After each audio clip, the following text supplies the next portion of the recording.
Hi everyone! Lily and I are going to talk to you today about foods that can harm your pet.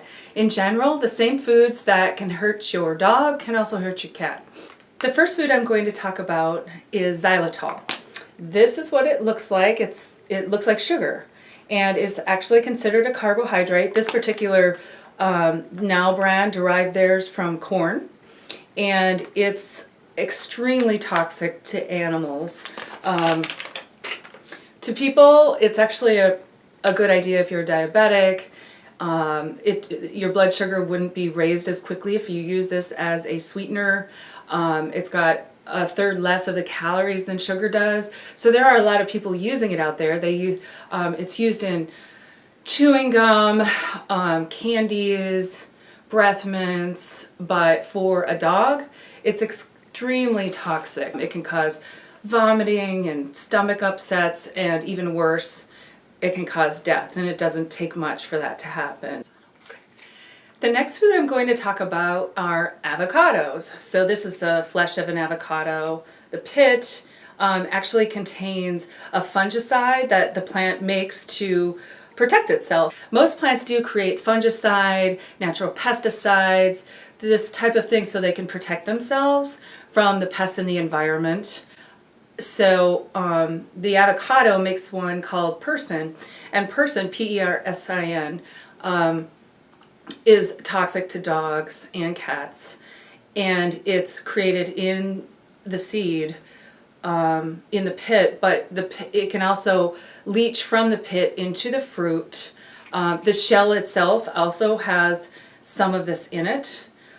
Avocados aren't, they're not extremely poisonous to dogs, but if a dog were to eat an entire one, especially a dog Lily's size, it would give her a pretty bad stomach ache.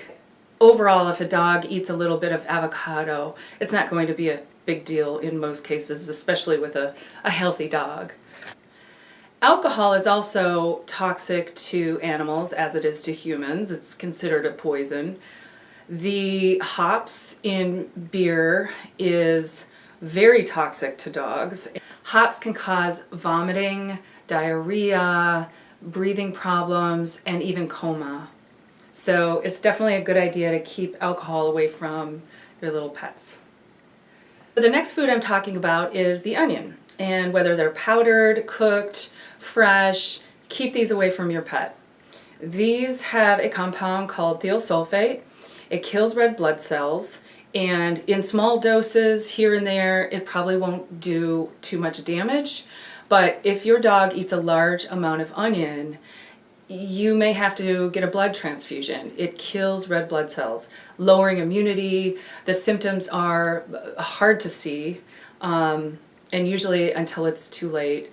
The dog becomes lethargic and is suffering from anemia. Other than that, it's really hard to tell if your dog has toxicity. So this is one that you want to be really careful with, especially with puppies. Puppies within the first 8 weeks do not even create red blood cells. So if they're eating onions, it's going to be very toxic. Another food that we wanted to talk about is corn on the cob. I couldn't get any at the grocery store, but I'm sure you know what a corn on the cob looks like. So with corn on the cob, too many kernels can upset the digestive tract, and the cob itself is very hard to digest, and that can definitely get lodged in the digestive system. So giving your dog corn on the cob is not a great idea. Here's another food, coffee, including tea, anything with stimulants in it, is not a great idea for dogs. Muscle twitching, it's a stimulant, it can cause heart palpitations, and in extreme cases, it can cause death. So the next item we're going to talk about, and Lily loves dairy products. She loves cheese, she loves dairy. I don't really see too much effect with her if I give her little bits. Just like in people, dogs, cats, adult dogs and cats, they cannot digest dairy very easily. Just like most humans, they do not have the lactase that it takes to digest lactose. So it causes diarrhea, stomach problems, flatulence, all the things that People who are lactose intolerant have. If the animal is allergic to it or has a really strong sensitivity, it can cause skin problems. It's just not a great idea, even for cats. It's a treat. It's usually very high in calorie, so it's taking away calories from the animal that it could be getting in a food that would be more digestible. It's just not a great idea to give your pet dairy products. We really don't know what compounds are in grapes and raisins that are so toxic to your pets, but we do know that you just need to keep them out of their diet. Once in a while a grape will fall on the floor and my little dog Ace will grab it and hold it in his mouth. And I think partially because he knows I don't want him to have it, so he just kind of holds it in his mouth and he runs around the house and I chase after him and try to get it out of his mouth. But I've never seen him actually bite down and try to eat one. But it is kind of scary when I'm chasing him around the house trying to get the thing out of his mouth. Lily wanted to get down. She was tired. You want to come up, Ace? He's laying right by my feet. So sweet. You want to come up? Here. Oh boy. Okay, so Ace, he doesn't like apples, but anyhow. So apples, pears, peaches, plums, apricots, they all contain seeds, pits that contain cyanide. Symptoms are dizziness, hyperventilation, other breathing problems, coma, very toxic. Another food that I want to mention is macadamia nuts. We're not really sure what's in macadamia nuts that is so toxic to our pets, but they cause a lot of problems.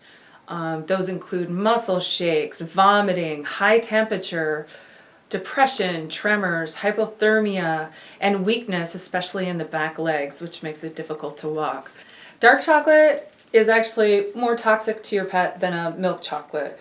The darker the chocolate, the more actual chocolate it has in it, the more cocoa it has in it. Unsweetened cocoa powder is extremely toxic to your dog. If your dog gets a hold of a milk chocolate bar, it's not going to be as harsh, but it's still not good for them or your cat. And like I said before, this is a persimmon. These have seeds in them that can get lodged in your dog's digestive system. Anything else, a cherry, persimmons, plums, peaches, they're all going to have cyanide. Most of them have cyanide in the pits to protect the plant from pests, fungicide type of situation. And the seeds themselves can get lodged in the digestive system, even popcorn, unpopped popcorn, not good for your dog's digestive system. Salt, another problem in a dog's diet. Try not to give them sugary foods, salty foods. They don't need empty carbs from sugar.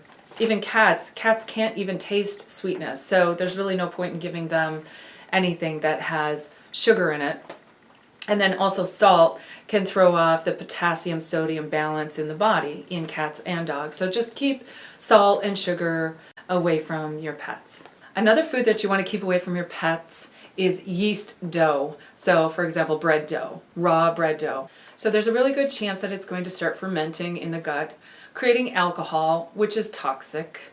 Yeast dough could potentially rupture the stomach or the intestinal tract. It's a good idea to keep raw yeast dough away from your pet. So you see garlic on a lot of lists, and this is probably due to the fact that if you do give your dog too much garlic or you don't give it to them in the correct way, that it can be toxic. And so people just put it on the list and group it in with onions. But actually there's a lot of great effects that garlic can have on your dog's health if you're administering it properly.